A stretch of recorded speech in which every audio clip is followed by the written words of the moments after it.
Pasó 103 años sin levantar la voz, 103 inviernos mirando cómo la nieve caía sobre los techos del mundo, 103 primaveras escuchando los pasos del tiempo, sin decir una sola palabra más de lo necesario. Nadie recordaba cuando había llegado al asilo. Nadie sabía quién lo trajo, ni si aún quedaba alguien allá fuera que pronunciara su nombre.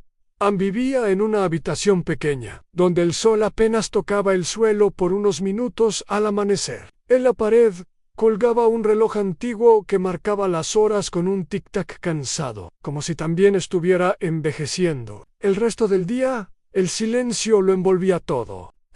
Y ese olor a madera vieja, a sopa tibia y a recuerdos que ya nadie quería recordar.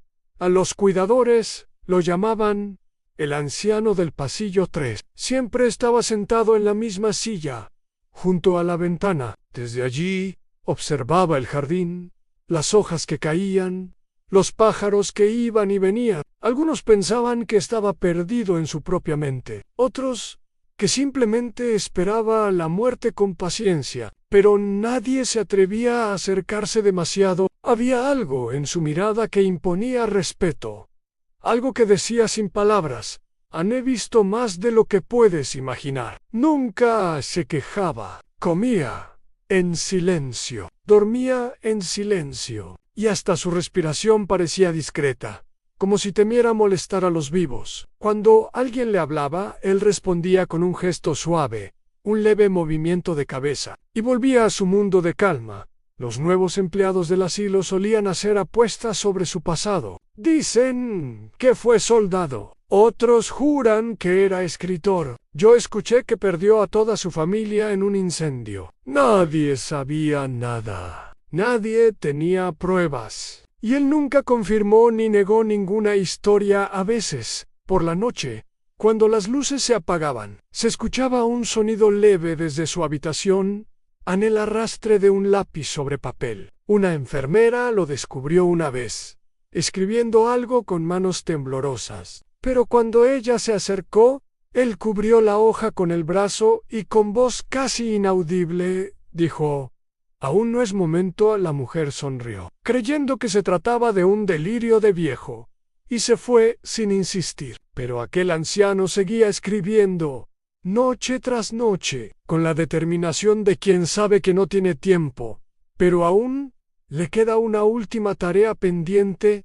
Su silencio no era vacío, era una forma de resistencia. Había visto demasiadas guerras, demasiadas despedidas, demasiadas promesas rotas. Había aprendido que las palabras se gastan, que el ruido del mundo a veces solo sirve para esconder el miedo. Por eso callaba, por eso escuchaba más de lo que hablaba, porque comprendió, quizás demasiado pronto, que la vida se revela no en lo que decimos, sino en lo que callamos en una mañana de invierno. Mientras la nieve empezaba a cubrir el jardín, los demás ancianos se reunieron en el comedor, todos menos él. El personal pensó que dormía, como siempre, pero en su habitación, junto a la ventana, el anciano estaba despierto. Miraba el horizonte con una serenidad que solo tienen aquellos que ya hicieron las paces con el tiempo. Sobre su mesa había una hoja doblada, un lápiz y un reloj detenido. Esa mañana, por primera vez en muchos años, pronunció unas palabras tan suaves que el viento casi se las llevó, pero quien pasaba por el pasillo juró haber escuchado: ahora sí, is memento. El anciano no bajó al desayuno aquella mañana. Para el personal del asilo no era raro que faltara a las comidas, pero aquella ausencia tenía un peso diferente. La puerta de su habitación estaba entreabierta, como si hubiera sido dejada así. A propósito, la enfermera más joven fue la primera en entrar. Allí estaba él, sentado en la misma silla de siempre, frente a la ventana, con el cuerpo inclinado hacia un lado y los ojos cerrados. No había angustia en su rostro, no había miedo. Solo una paz extraña, como si el tiempo, por fin, lo hubiera soltado. Pero ¿o fue su postura lo que llamó la atención? fue el papel doblado sobre la mesa, una hoja amarillenta, cuidadosamente colocada al lado de un lápiz gastado, como un mensaje que había esperado demasiados años para ser leído. La enfermera dudó. Sabía que aquel papel significaba algo. Él lo había protegido con silencio durante tanto tiempo. ¿Tenía derecho a abrirlo ahora? Respiró hondo, extendió la mano y lo abrió. No decía para mi hijo, ni para mis nietos, ni en caso de mi muerte. Era una carta sin destinatario, pero era imposible no sentir que estaba dirigida a cualquiera que aún estuviera vivo. Las primeras líneas decían: Anne, si estás leyendo esto, es porque mi silencio ha terminado. No hablé mucho en vida, no porque no tuviera palabras, sino porque aprendí que el ruido no enseña. El silencio, sí. La enfermera siguió leyendo y algo en su interior empezó a removerse. He visto nacer y desaparecer generaciones enteras. He visto a hombres morir por dinero que no pudieron llevar consigo y a otros renunciar al amor por miedo a sufrir. Con el tiempo entendí que casi todos luchan por lo que no los hará felices. Cada frase parecía escrita con la calma de quien tuvo más de un siglo para pensar. No esperes a tener mi edad para entender lo que realmente importa. La vida no avisa cuando empieza a terminar. Un día estás planeando y al siguiente solo estás recordando. La enfermera tragó saliva. No lloraba por él, lloraba por sí misma, porque esas palabras también la estaban desnudando. El jefe de enfermeros entró en la habitación.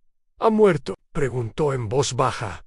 Ella asintió, sin poder hablar. Le entregó la carta. Él leyó en silencio, con el ceño fruncido, y en un punto del texto detuvo la lectura. No porque no quisiera continuar, sino porque necesitaba absorber lo que acababa de leer. Haz las paces con quien fuiste, y también con quien nunca llegarás a ser. La vida es demasiado corta para cargar culpas que no te sirven, y demasiado larga para vivir sin amor. El jefe cerró los ojos un instante. Era un hombre duro, acostumbrado a despedidas. Pero esa carta no era una despedida, era una advertencia, una última lección. Anne siguió leyendo.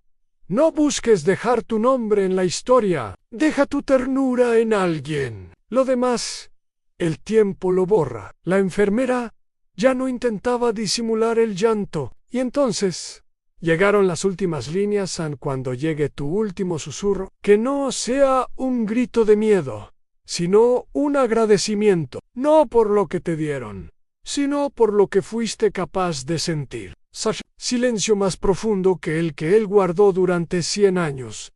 El jefe dobló la carta con cuidado. No era un documento privado, no era un mensaje íntimo, era algo mayor. Esto no debe quedarse aquí, dijo. Esa carta no era para una familia, no era para un funeral, era un espejo para cualquiera que aún respira. Y los dos supieron. Sin decirlo, aquellas palabras tenían que salir del cuarto, tenían que salir del asilo, tenían que llegar al mundo.